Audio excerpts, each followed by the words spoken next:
안녕하세요, 여러분.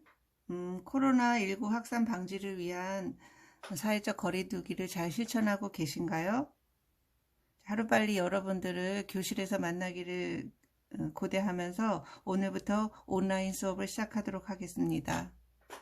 동영상의 길이는 그때그때 수업 내용에 따라 아마 달라질 것인데요. 여러분들은 평소 선생님과 수업하던 것과 마찬가지로 교과서와 활동지를 준비하시고 활동지를 주로 수업을 하되 수업 내용을 교과서는 참고로 하시고 수업 내용을 잘 정리하여 활동지를 제출하시면 되겠습니다. 제출하는 방법은 추후에 선생님이 따로 공지하도록 하겠습니다.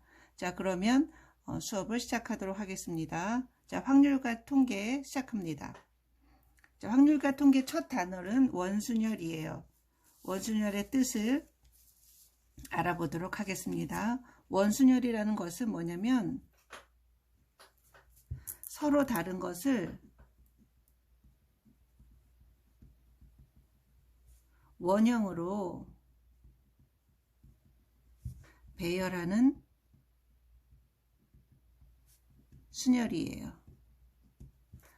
자, 순열에 대한 것은 여러분들이 1학년 때 배웠고, 그리고 선생님이 지난번 자기주도적 학습 과제로 순열과 조합을 복습하기를 제시하였는데 복습 잘 하셨죠? 자, 그럼 원형으로 배열한다는 것은 또 어떤 의미를 가지고 있는지 교과서에서 찾아보면 회전하여 일치하는 것을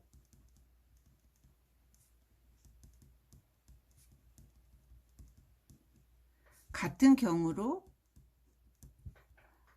생각한다는 것이에요.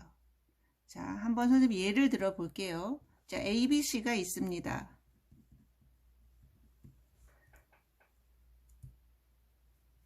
자, BCA가 있습니다. 이것은 A가 맨 앞에, C가 맨 뒤에, B가 맨 앞에, A가 맨 뒤에 순열할 경우에는 분명히 서로 다른 경우가 되겠죠. 자, 그런데 이것을 원순열하면, 자, 원탁을 준비할게요.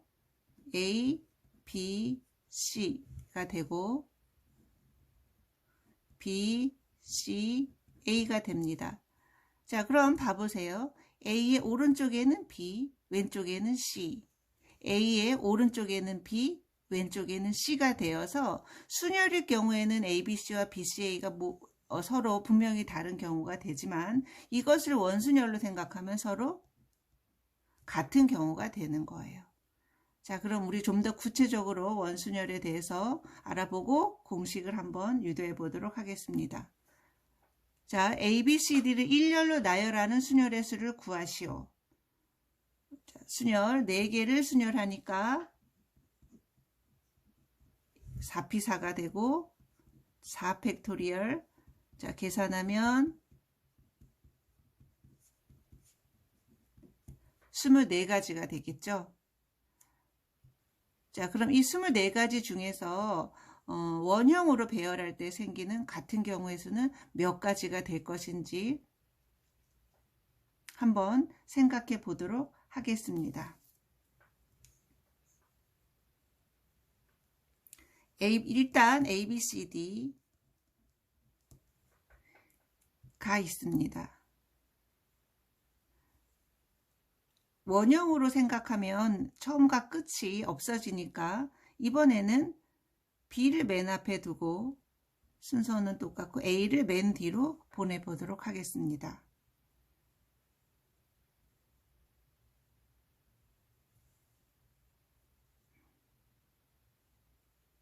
자, 이번에는 C를 맨 앞에 두고 B를 맨 뒤로 보내도록 하겠습니다. 자, 그럼 이것을 선생님이 원순열 해볼게요. 이렇게 되고 이렇게 되고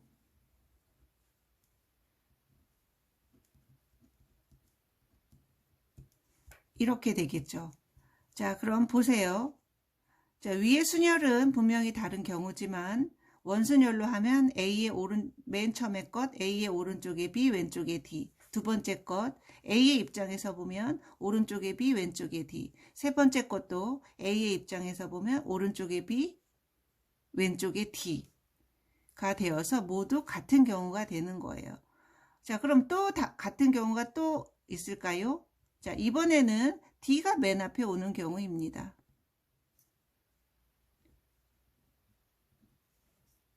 이렇게 되겠죠. 자, 원순을 하면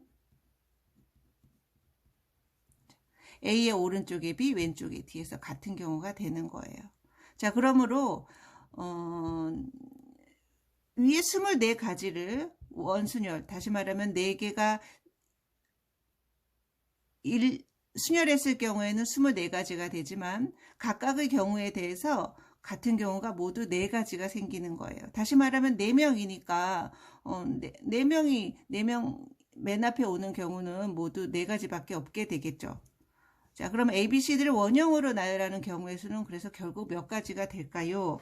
자, 생각해 보면 4팩토리얼인데 같은 경우가 4가지가 생겨요.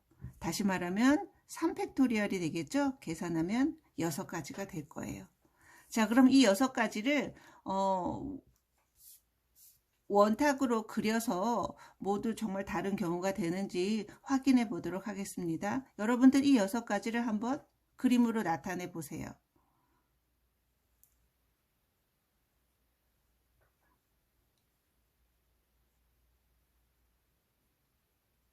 자, 선생님하고 같이 해보도록 합시다. 원 일단 6개라는 걸 알았으니까 자, 원을 6개를 그려볼게요.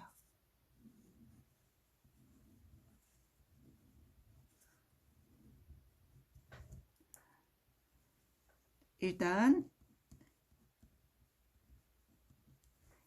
A, B, C, D가 있겠죠.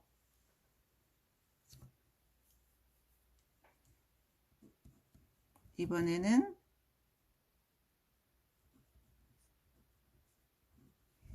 A, B, D, C 서로 다른 경우에요. A의 입장에서 보면 오른쪽에 B, 왼쪽에 C. A의 입장에서 보면 오른쪽에 B, 왼쪽에 D. 서로 다른 경우가 됩니다. 자, 그럼 이번에는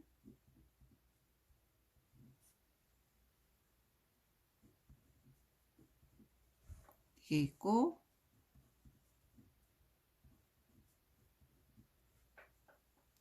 A, C, D, B가 있을 것이고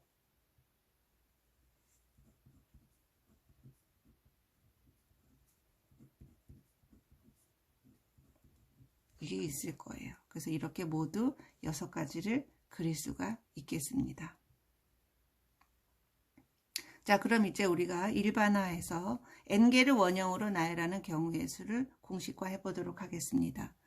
자, 일단 n개를 순열하는 방법은 n팩토리얼이 되겠죠? 자, 근데 모두 같은 경우는 n개가 맨 앞에 오는 경우 n으로 나눠줍니다. 자, 이거를 계산하면 n-1 팩토리얼이 되겠죠. 자, 이 공식을 다시 한번 생각해 보도록 하겠습니다. 왼쪽 공식은 n개를 순열하고 같은 경우로 나눠주는 거예요. 자, 그런데 이 n-1 팩토리얼은 자, 위에 다시 올라가서 여러분이 6개를 그릴 때 어떻게 그리셨어요? 자, 선생님은 어떻게 했느냐? 한 명을 고정시키는 거예요. 한 명을 A를 고정시켜요. 그러면은 넷 중에서 하나를 고정시켰으니까 3개가 되겠죠? 나머지 3개를 순열하는 거예요. 그래서 한 명을 고정시키고 한 명을 제외한 나머지를 순열한다. 이렇게 생각할 수도 있는 것입니다. 자, 그래서 우리가 공식을 만들었어요. 이 원순열의 공식을 분명히 잘 기억하시고 자, 아래 문제를 풀어보도록 하겠습니다. 자, 부모를 포함한 6명의 가족이 둥근 식탁에 둘러앉을 때 다음을 구하시오. 자, 6명이 앉는 방법의 수.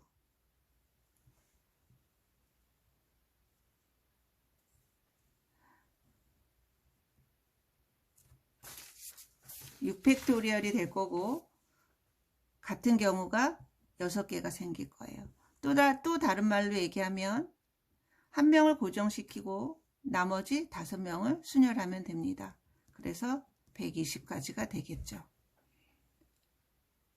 자, 그럼 이번에는 부모가 이웃하여 앉는 방법의 수는 몇 가지가 될까요?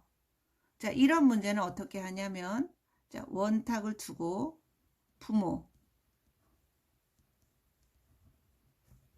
부모를 하나로 묶습니다. 그리고 자녀가 4명이 되겠죠.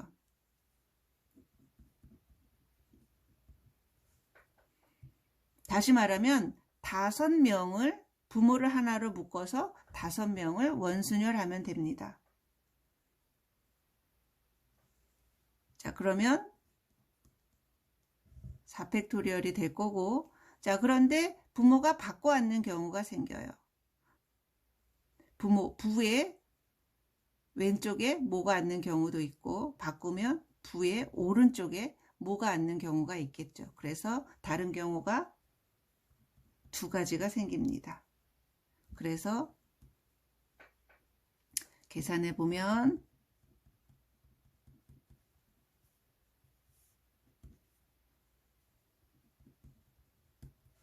48가지가 생기겠죠. 자, 그럼 이번에는 부모가 서로 마주보고 앉는 방법은 어떻게 될까? 한번 생각해 보도록 하겠습니다.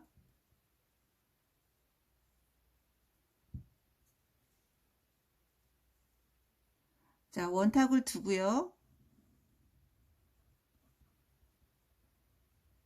부와 모를 마주보고 앉히세요.